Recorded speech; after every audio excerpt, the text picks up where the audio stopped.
예, 엄재식 위원장님, 예, 네. 그 일본의 언론 매체들이 그 후쿠시마 처리수라는 용어를 사용하고 있습니다. 네. 위원장님께서는 후쿠시마 제1원전이 오염수라고 생각하십니까? 처리수라고 생각하십니까?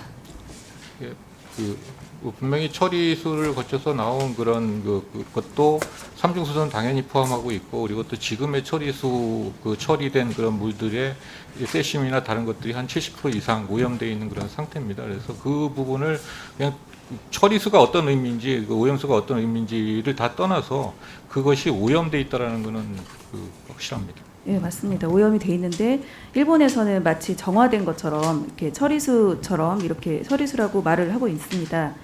이 최근에 일본 스가 총리가 후쿠시마 원전의 방사능 오염수에 대해서 가능한 빨리 처분 방침을 결정하고 싶다 이렇게 밝혔습니다. 네. 그래서 이 후쿠시마 원전의 오염수 방출이 곧 결정될 것으로 이제 우려가 되는데요. 현재 그 오염수가 그 1000개 탱크에 122만 톤이 보관돼 있고 한 2년 정도 뒤에는 포화 상태가 예상되고 있다고 합니다. 네. 그래서 2022년 중순에 그 후쿠시마 제1원전에서 발생한 오염수를 처분할 계획으로 이제 추측이 되는데요. 그 처리수라고 밝히듯이 일본에서는 그 삼중 수소를 제외한 나머지 오염 물질에 대해서는 어떻게든 정화를 하겠다 해서 정화 기술이 있다고 하는데 그 일본의 알프스 시설 성능이나 오염수 정화 기술력으로 방사능 물질별 그 배출 기준을 맞출 수 있다고 생각하십니까?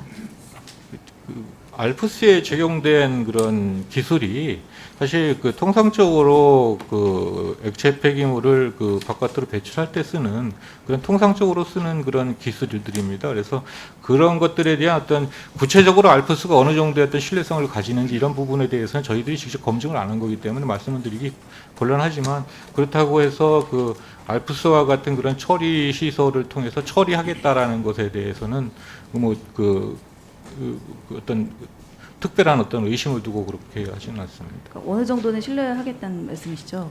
그것이 처리수가 어떤 특정 기술이나 설비에 의해서 처리된 것이 중요한 것이 아니라 처리되고 난 다음에 나온 물이 정말 삼중수소를 제외한 모든 것들을 제거했는지 여부는 실제 물의 오염 정도를 측정하고 파악하는 그런 방법 외에는 저는 없다라고 보고 있고요. 네, 그 일본 내에 있는 후쿠시마대 연구진들도 포함해서 오염수가 방류되면 220일 안에 제주도 그리고 400일 안에는 서해안에도 도달할 가능성이 있다. 뭐 이런 연구 결과도 있습니다. 오염수가 이미 해양에 방출되면 말씀하신 대로 그게 실제 측정됐을 때 어떨지 모르겠지만 어느 정도는 오염 물질이 있다고 이제 저희는 우려가 되는데요. 실제 그 IAEA 사무총장이 올해 2월에 후쿠시마 제1원전을 시찰하고 처분 방법에 추가적인 조치가 필요하다 이렇게 밝혔잖아요. 추가적인 조치. 네네네. 추가적인 조치가. 그래서 이 국제 원자력 기구에 제3자 검증을 혹시 요청하거나 원안위에서 이런 대안이 있는지 문의드립니다. 네.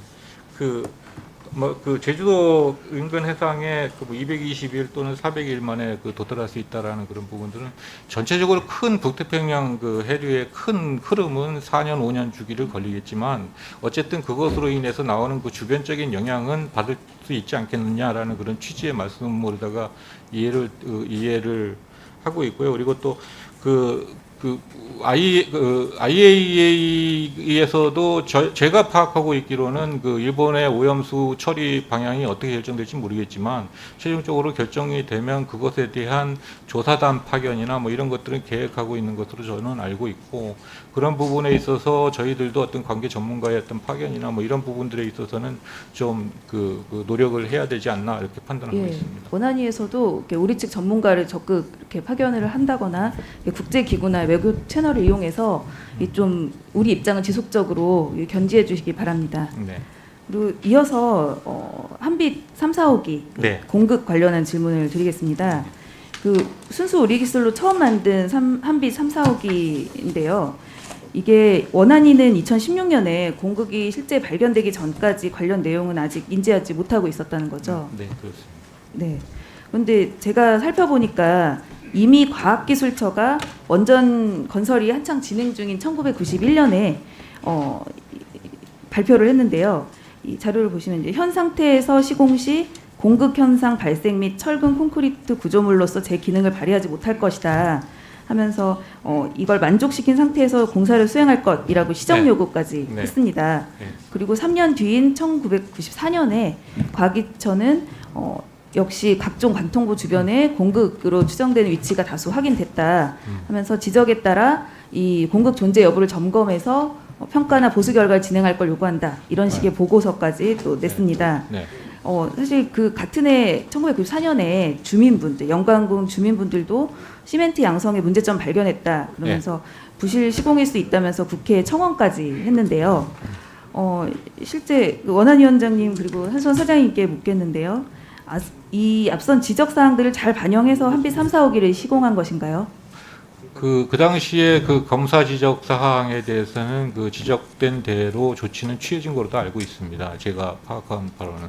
네. 다만 이제 그것 외에 지적되지 않은 그런 부분들의 어떤 공급 가능성에 대해서 그 당시에 뭐 확정적으로 좀 더 많이 보고하는 그런 부분들이 있었으면 좋았겠다라는 판단을 합니다. 그렇지만 어쨌든 그 CLP 그 철판이 가려진 상태에서 이 공급의 존재 여부는 궁극적으로는 그 CLP를 뜯어내고 보는 그 방법밖에 없는데 그 당시에는 그렇게까지는 가지 않은 거로다가 저는 파악을 하고 있습니다. 96년에 실제 한국원자력기술원에서 뭐 콘크리트 타설 높이 등 뭐 요건을 준수하고 모두 만족했다라고 작성을 했습니다.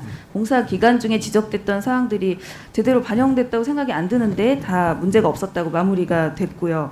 실제 한빛 3, 4호기에선 264개의 공급이 발견됐고요.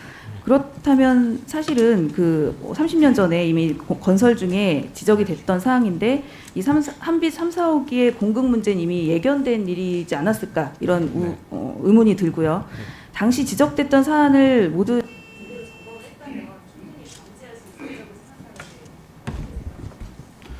예, 그 아까 말씀드린 대로 당시에 그 지적 사항에 따라서 그 지적 사항을 기초로 해서 여러 가지 그런 다른 그 부분의 가능성들도 좀 체크하는 그런 것들이 있어야 됐었다라는 그런 판단을 합니다. 그렇지만 그것이 안 됐고요. 그것이 바로 이제 설계 과정이나 시공 과정이나 그리고 또 이 검사 과정 각각 부분에 있어서 제대로 기능을 한다면은 그런 것들이 많이 그 찾아질 수 있었겠다라는 그런 판단을 하고 있습니다. 다만 2016년에 CLP를 그 저희가 뜯어서 그 안에 공급이 있는지를 확인하고 그것에 대해서 쭉 그 다른 원전에까지 확대를 했는데요.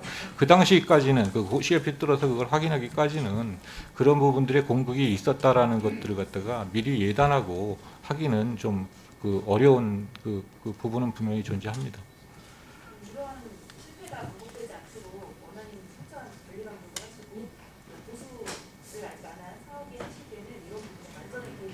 네, 그렇게 꼭 하겠습니다.